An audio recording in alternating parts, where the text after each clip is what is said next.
Have you ever felt like you're not good enough just because someone else seemed better? Well, this story of a sad crow might just change the way you see yourself forever. So sit back and let your heart listen. In a quiet corner of a vast forest, where sunlight filtered through the tall trees and birds filled the air with their songs, lived a lonely crow. But this crow didn't sing. While others soared with joy, he sat silently on a branch, his head bowed low. His heart felt heavy, not because of hunger, not because of fear, but because of something much deeper. He hated himself. All the other birds are beautiful, he sighed. Look at me, pitch black, rough voice, unwanted. Who wants to see a crow? Tears filled his small eyes. God must have made a mistake when he made me.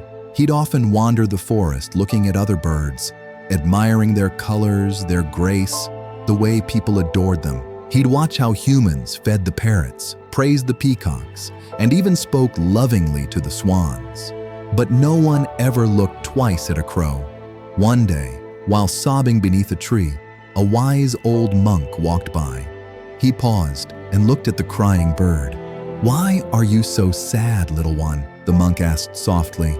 The crow looked up, wiping his tears with his wing. "I'm tired of being a crow. No one likes me. No one wants me.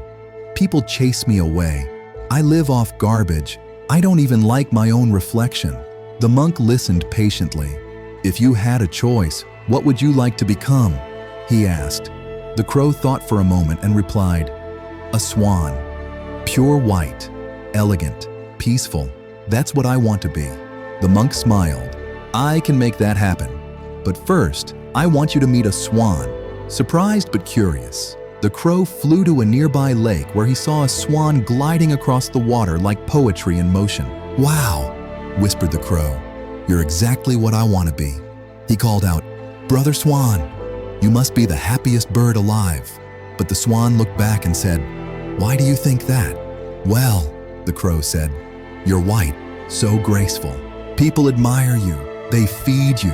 You live near water, so peaceful and clean. Isn't that a perfect life?"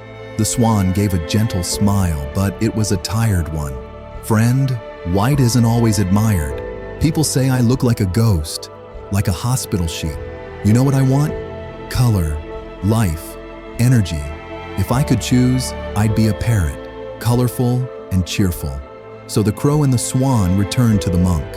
"I want to be a parrot now," said the swan. The monk nodded. "Go meet one first." And so they did. High in the trees, they found a parrot, swinging on a branch, looking around restlessly. "Parrot, you must love your life," said the crow. "You're so colorful, and you can even talk. People adore you." The parrot looked down and said, "It's not what it seems. My green feathers make me invisible in the jungle, and the red ones attract attention from hunters. People keep me in cages to hear me talk. I'm not free. I want to be admired from a distance, like the peacock." The crow blinked. Another bird who isn't happy. They went back to the monk, now with the parrot, asking to become a peacock. The monk said, "Let's go meet him too." They found the peacock in a royal garden, surrounded by tourists taking pictures. He was beautiful, radiant blues and greens, long feathers spread like a fan. Surely he had no complaints. "Peacock, you are the king of birds. People wait just to see you dance. You must be living the dream." But the peacock replied, "Do you hear that sound?" Everyone fell silent. There was a rustle, a distant crack, and the sound of approaching footsteps. "That," the peacock whispered, "is a hunter. You admire my feathers. They are my curse. They bring me pain. People kill us for beauty. They strip us of what makes us special. I don't want to dance anymore. I just want to be safe, to be unseen, to be like the crow." The forest stood still. The crow's heart skipped a beat. "Me?" he said. "You want to be me?" The peacock nodded. "No one hunts you. No one cages you. You eat freely, fly freely, live without fear. You don't know this, but you're truly free." The crow looked at the monk, wide-eyed.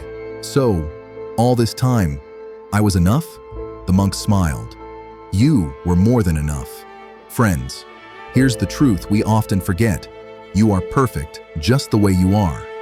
You may not have the wealth, looks, or talents that someone else has, but someone, somewhere, is praying for the life you already live.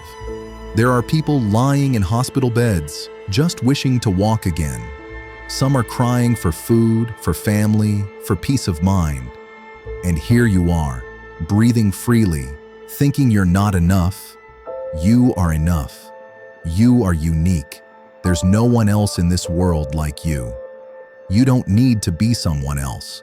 You just need to be you, because no one else can do that better. Remember, value doesn't come from what you lack, but from who you already are. So stop comparing, start living, and never forget to thank God for what you have. Because what you have is someone else's miracle. You reached the end of this video for a reason, because you're special. Never forget that. If this story made you realize you're perfect just the way you are, like, share, and subscribe for more powerful stories.